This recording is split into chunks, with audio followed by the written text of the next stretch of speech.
सभी को मेरा नमस्कार। बड़ा शिवालिक स्कूल की ऑनलाइन वीडियो क्लास में आप सबका हार्दिक अभिनंदन एवं स्वागत करता हूं। आप लोग क्लास 12 केमिस्ट्री का लेसन सरफेस केमिस्ट्री पढ़ रहे हैं और उसके अंदर नेक्स्ट लेक्चर में आप लोगों को बताया था मैंने हार्डी एवं सुलजे का नियम, जो कि स्कंदन से को रिलेटेड है। आज आपके पास में जो टॉपिक लिखा मैंने उसका नाम है स्कंदन क्षमता एवं पूर्णन क्षमता। ठीक है बेटा, ये बताओ सबसे पहले ये पात्र ले लिया, इस पात्र में क्या है? कोलाइडी विलियन। कोलाइडी विलियन में कौन से कण पाए जाते हैं? कोलाइडी कण। कोलाइडी कण आवेशित होते या निरावेशित? आवेशित। आवेशित। तो किसी कोलाइडी विलयन में पाए जाने वाले आवेशित कोलाइडी कणों को हम क्या करना चाह रहे हैं? स्कंदित करना चाह रहे हैं। अब मैंने क्या किया बेटा, इस कोलाइडी विलयन के अंदर किसको डाल दिया? किसी विद्युत अपघट्य पदार्थ। विद्युत अपघट्य। विद्युत अपघट्य पदार्थ में क्या मिलेंगे? आयन। और जो विपरीत आयन है उस आवेशित कोलाइडी विलयन के साथ में जुड़ करके उदासीन हो जाएगा और स्कंदित हो जाएगा और बड़े कण में परिवर्तित होकर के पैंदे में जमा हो जाएगा। राइट? Yes sir. अब लेकिन सर आप हमें एक्सप्लेनेशन मत दीजिए, आप हमें स्कंदन क्षमता की परिभाषा से अवगत कराओ। तो गुड़िया बात ये आती है, कोलाइडी विलयन में जो कोलाइडी कण पाए जाते हैं उनको स्कंदित करने के लिए आपने कौन से पदार्थों को डाला? विद्युत अपघट्य पदार्थ। तो ये कहता है किसी विद्युत अपघट्य की वो कम से कम कितनी मात्रा, ज्यादा से ज्यादा या कम से कम? कम से कम। कम से कम कितनी मात्रा किस में डाली जाए? कोलाइडी विलयन में। और उसका क्या हो जाए? स्कंदन हो जाए। क्या हो जाए? स्कंदन हो जाए। कहलाएगी स्कंदन क्षमता। क्या कहलाएगी बेटा? स्कंदन क्षमता। तो मैं इसको परिभाषा के रूप में लिखूं? Yes sir. तो देखो, विद्युत अपघट्य की वह ज्यादा से ज्यादा या कम से कम? कम से कम। विद्युत अपघट्य की वह कम से कम मात्रा जिसकी सहायता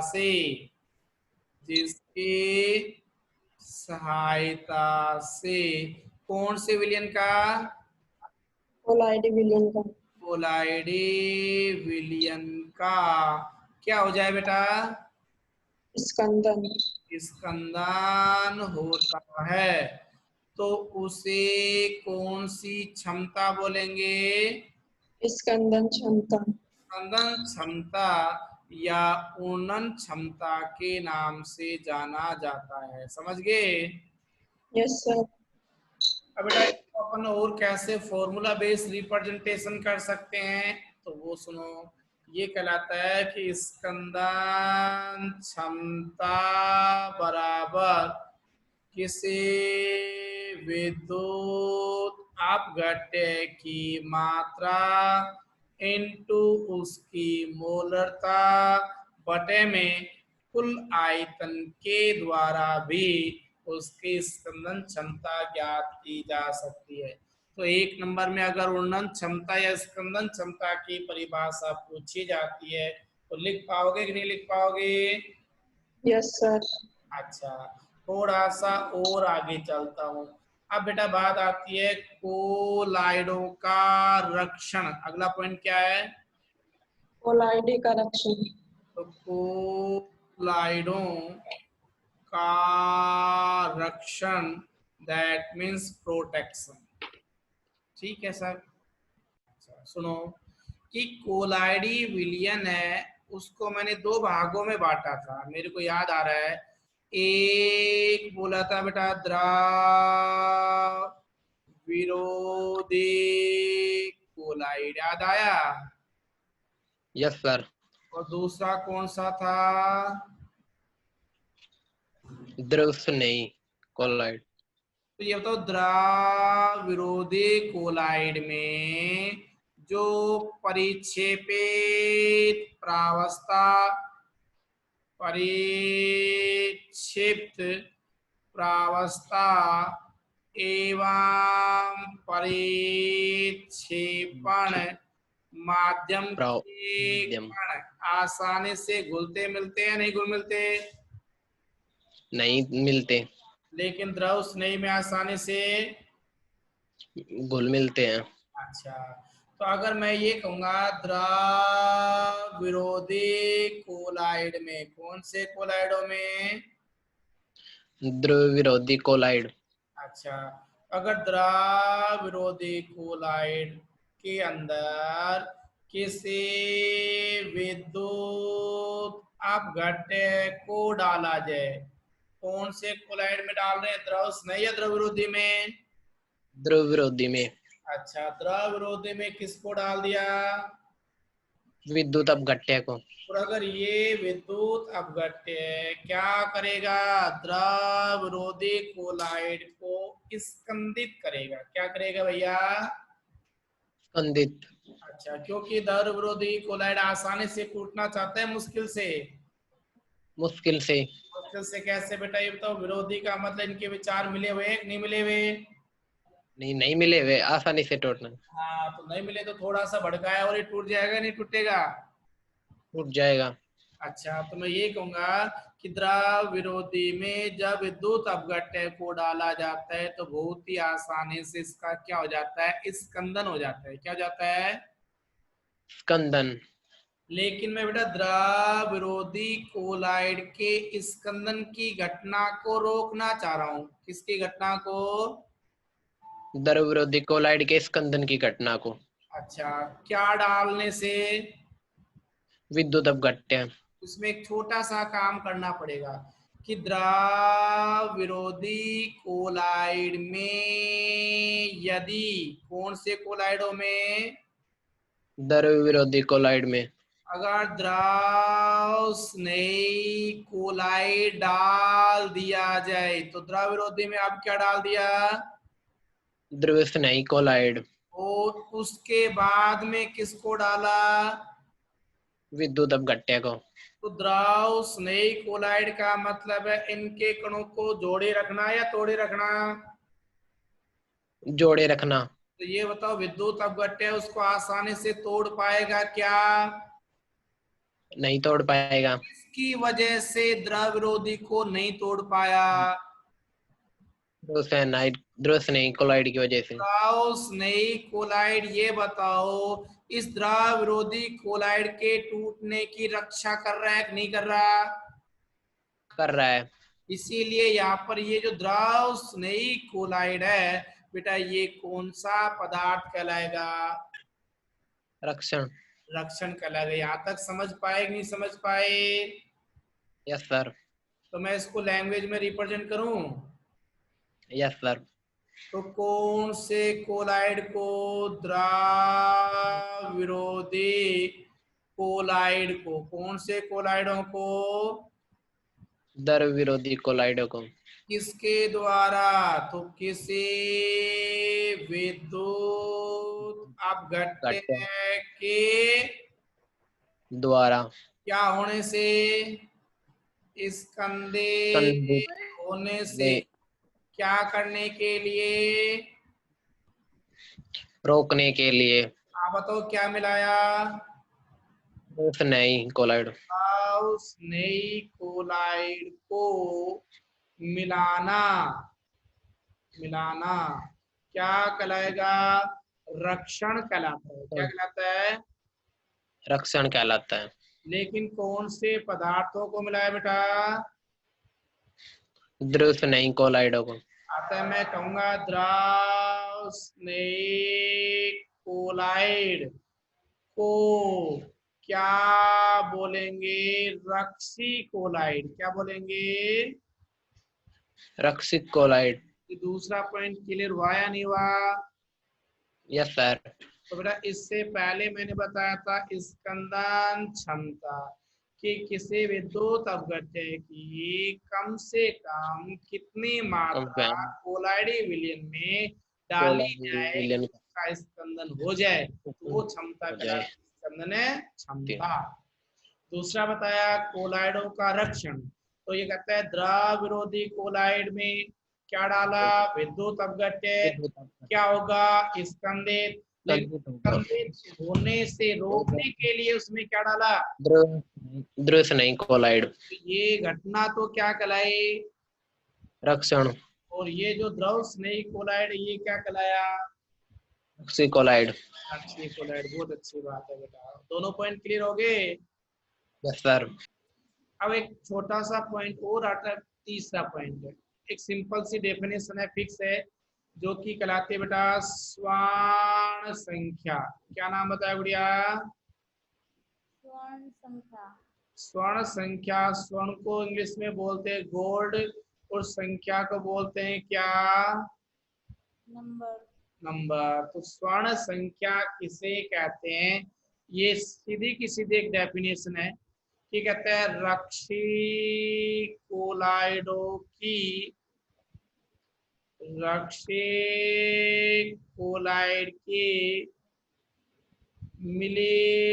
मिलीग्रामों में मात्रा। क्या बोला बेटा? रक्सी कोलाइड की मिलीग्रामों में मात्रा जो 10 ml गोल्ड हाइड्रोसोल को कितने ml?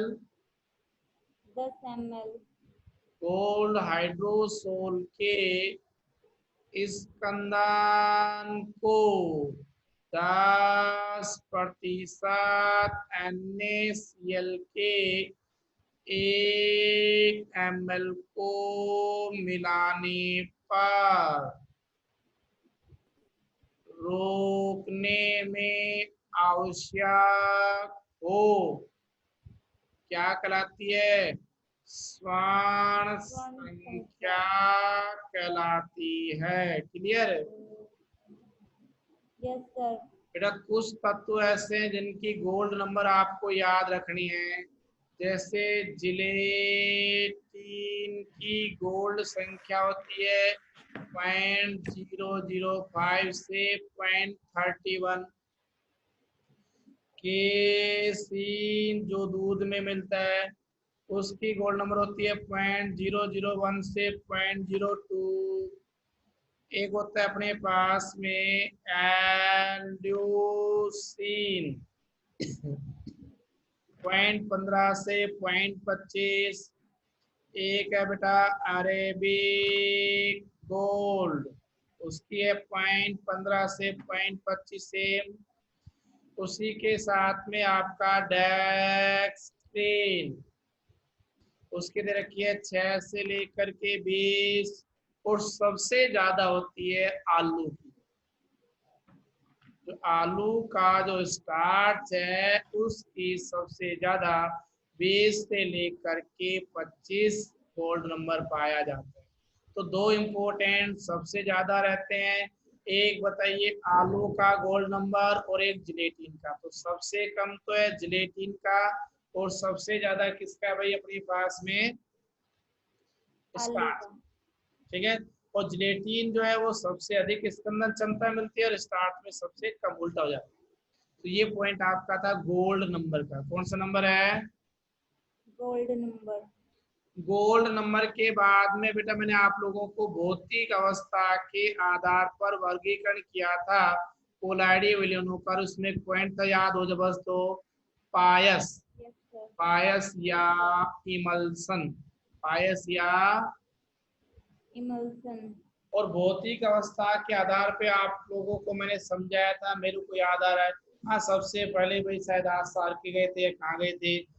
सोफे पे बैठाया, सोफा कराया था ठोस जाग, फिर अपने पास दूध पिलाया, दूध और पानी किस काल में दोनों के दोनों द्रव अवस्था में थे, क्या थे? द्रव अवस्था में। अच्छा, तो मैं कहूंगा पायस का मतलब है ऐसे कोलाइडे विलियन। क्या हो गया? ऐसे कोलाइडी विलियन जिनमें बेटा कितनी प्रावस्था पाई जाती है? दो तो एक परिक्षेपित प्रावस्था और एक परिक्षेपण है।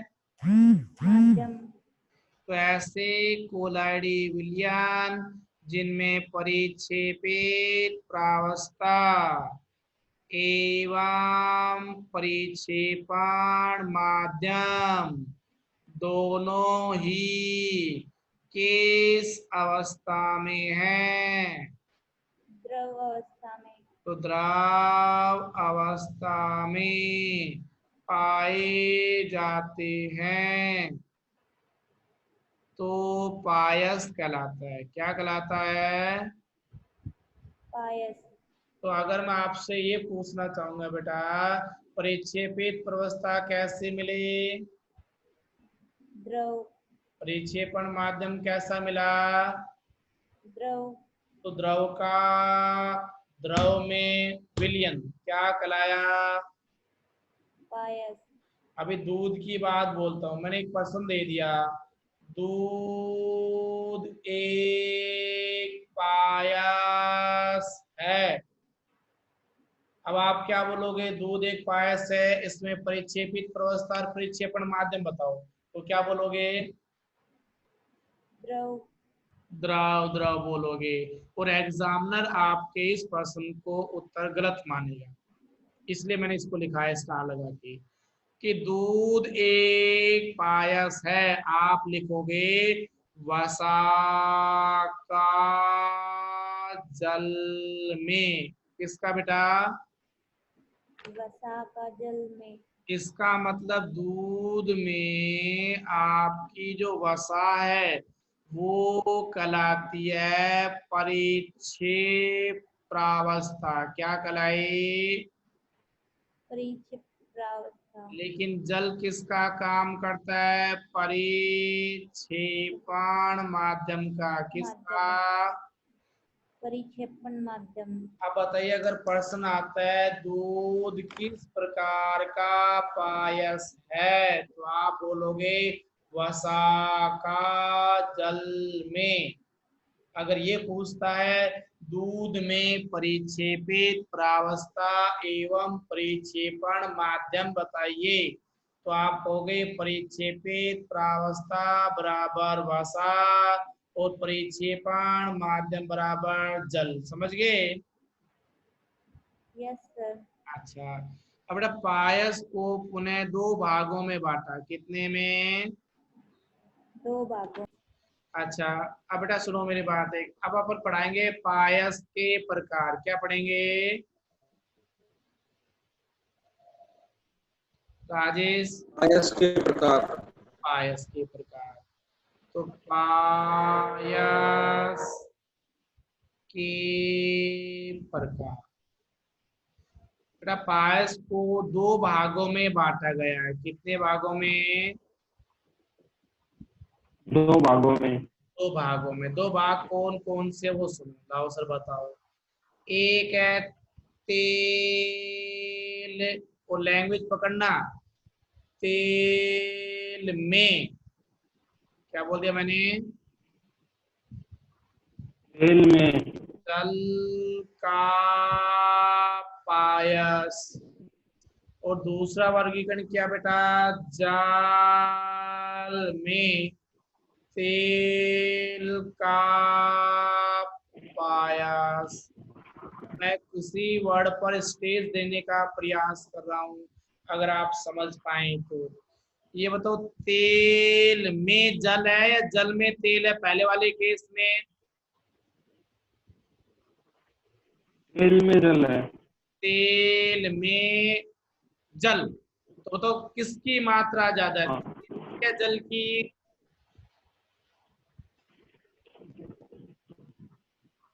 तेल की ज्यादा है। Very good. तो मैंने लिखा बेटा तेल बटे में, और इस तेल में किसकी मात्रा है? जल की। जल की। तो इसको मैं शॉर्ट में लिख सकता हूँ W/O, या तेल बटे सॉरी जल बटे तेल। समझ गया? यस अब सर। तो किस में? जल में तेल का पाया। जल में। जल में कौन है? तेल। किसकी मात्रा कम? तेल की। किसकी ज्यादा? जल की मात्रा। ऐसे लिखूंगा कि नहीं लिखूंगा? OL/वाटर, हाँ या ना? Yes sir. बेटा पहले वाला जो केस है आपने बताया सर ये पात्र है, और इस पात्र में किसकी मात्रा ज्यादा है? तेल की। तेल की। और इस तेल के अंदर किसकी बूंदे पाई गई? जल की। जल की। और दूसरे वाले केस बताइए, इस पात्र में क्या भरा हुआ है? जल। जल या तेल? जल भरा हुआ है। और जल के अंदर अपने पास में बेटा ये जो बूंदे वो किसकी आप तेल की। ये बात समझ पाए या नहीं समझ पाए? समझ गए सर। ठीक है। अच्छा, अगर मैं आपसे ये पूछूं थोड़ी देर के लिए, ये बताओ पहले वाले केस में तेल की मात्रा ज्यादा थी या कम? तेल की मात्रा ज्यादा थी। ज्यादा थी तो क्या कहलाएगा? परिक्षेपण माध्यम। और यहाँ जल क्या कहलाएगी? परिक्षिप्त अवस्था। बहुत अच्छी बात बताई आपने। उसी के बाद में नीचे चलो भैया, तो नीचे आएंगे तो बताओ अपने पास में किसकी मात्रा ज्यादा है? जल की। ये क्या कहलाएगा? परिक्षेपण माध्यम। अच्छा, तेल क्या कहलाएगा? परिक्षिप्त अवस्था। यहाँ तक कोई दिक्कत है क्या? No sir. अब सुनो मेरी बात है, ये जो पहले वाला तेल में कौन है? जल। इसलिए हम इसे तेलीय पायस भी बोलते हैं। क्या बोलते हैं? तेलीय पायस। तेलीय पायस का मतलब तेल की मात्रा क्या मिली? ज्यादा। और इसके जो एग्जाम्पल है तेल में जल का जो पायस है, आप नु बताओ सुबह सुबह मम्मी मक्खन निकालती कि नहीं निकालती? निकालती है। तो मक्खन को बेटा तवाते हैं तो उसमें फुई बाहर निकलती है कि नहीं निकलती? निकलती है सर। छाछ जिसे बोलते हैं, वो घी की बजाय ज्यादा होती है कम होती है? कम होती है। कम होती है। तो अपने पास में उसमें तेल ज्यादा है बोले तो घी ज्यादा है, तो ये कहूंगा मक्खन या कोई कोल्ड क्रीम। ठीक है ना? ये एक तेल में जल के पायस कहलाते हैं। समझ गए? Yes sir. अच्छा, दूसरे वाले में बताओ तेल ज्यादा या जल? जल। तो जलीय पायस कहलाएगा या तेलीय? जलीय पायस। जलीय पायस के नाम से जाना जाता है। और इसमें बताओ दूध में वसा, अभी उदाहरण दिया था दूध का, ध्यान हो तो इसका जो एग्जाम्पल है वो कौन आ जाएंगे? हाँ सर। दूध या अपने पास में फिनिशिंग क्रीम, ये कहलाते हैं जल में तेल का पायस। समझ पाए कि नहीं समझ पाए? समझ गए सर। अच्छा भैया।